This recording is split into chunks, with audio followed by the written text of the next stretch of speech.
nitwa Manirambona Domine, mfise imyaka 34. Jewe mvuka muri komine Buganyuzi, ariko nkaba nubatse muri komine Buhiga. Jewe umugambi mu bisanzwe nuwo kujisha ibintu bijanye n'umuco n'akaranga bitandukanye ushobora gukoresha mu buzima bwa misi yose nkuko mubibona. Iciyumviro nyamukuru nuko nabonye nta buzima bisanzwe turonka naho twoba twarahejeje amashuri. Ubu n'umwuga niyumviriye uko nyene, ariko ndawiyumvira ko nabona ingorane zitandukanye mu rugo. Uraza ureza abana, uri mu muryango ugasanga nta kazi ufise, cyasanga umuntu ntiyoguma arindiriye akazi ka leta, ko guca niyumvira gukora ibintu umuntu ashobora kumushorera. Mu ntango natanguye guhingura inkoko, njisha inkoko, ibiseke, amakapo atandukanye, ibisharizo, hajamo na zirya ngata zo gushariza nyene, intaro zito zito na niniya. Ubu rero hiyongereye mwizi inkangara mubona, ni ukuvuga ibikoresho bwa mbere hariho ivyo twahingura nk'ibiseke twabihingura mu magunira, mu ntaretare za kera, ugwafu.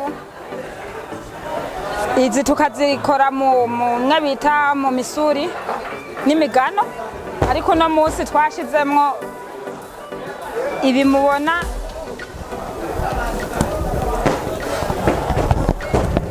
Ibi mubona mwese murabizi, ni ibibuni bivamwo arya amaji akorerwa amahinguriro atandukanye.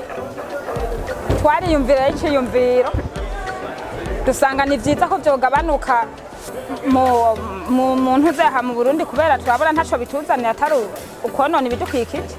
Ko murabizi mwese ibintu ntibibora kandi biragwiriye cyane ubu mu gihugu, niko kwiyumvira ati hako bitwononera, tireka dufume duhiga ikintu twoshiramwo twokoramwo kugira ngo tuye kuronkamwo ikintu kituzanira uburyo bidufasha mu rugo.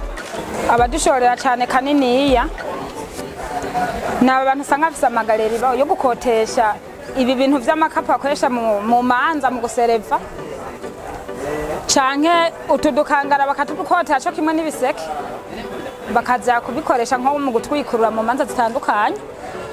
Ahantu dusanze dukorera ni Karusi kuri centre muri komine Buhiga, dukorera mu nyubako ya komine muri centre Jene Buhiga.